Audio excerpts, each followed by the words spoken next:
से बोलिए सरस्वती मैया की। नेहा के भरत बहिन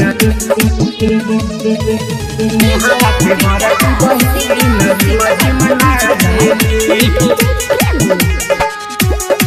मजी मना हरे घरे घरे होता सरस्वती माँ के पूजा निक लागेली अरे घरे घरे होता सरस्वती माँ के पूजा निक लागेली देखा जुलिया के बरकी बहिन रिमझी मना चेली देखा जुलिया के बरकी बहिन रिमझी मना चेली हर पंडाल में सरस्वती जी के गाना खूबे बाजेली हर पंडाल में सरस्वती जी के गाना खूबे बाजेली देखा नेहा के बरकी बहिन रिमझी मना चेली देखा नेहा के बरकी बहिन रिमझी मना चेली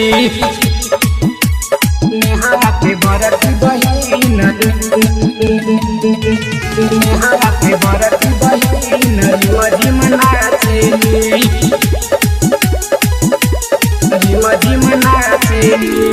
माई के आसन लगावे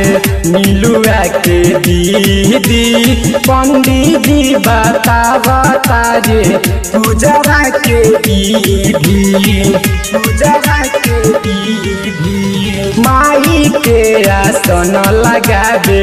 नीलुआ के दीदी पंडित जी बता रे पूजा के विधि सजल पंडाल माली फूलवा के माला रचेली सजल पंडाल माली फूलवा के माला रचेली देखा कजली के छोटा की बहिन रिमझी मना चेली देखा पूजावा के बरकी बहिन रिमझी मना चेली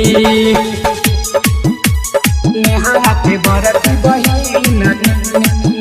नेहा के बरकी बहिन रिमझी मना चेली रिमझी मना चेली उनाही के दुआ से गीत लिखे राजस बिहारी बिकिनी लगावता रे झूमे दुनिया सारी उन्हीं के दुआ से गीत लिखे राजस बिहारी बिकिनी लगावता रे झूमे दुनिया सारी छात्र के संग बिसरजी धूम मचा दिल बा लइका सबके संग बिसरजी धूम मचा दिल बा आई नेहा के बरकी बहिन रिमझी मना चेली आई जुलिया के छोटा की बहिन रिमझी मना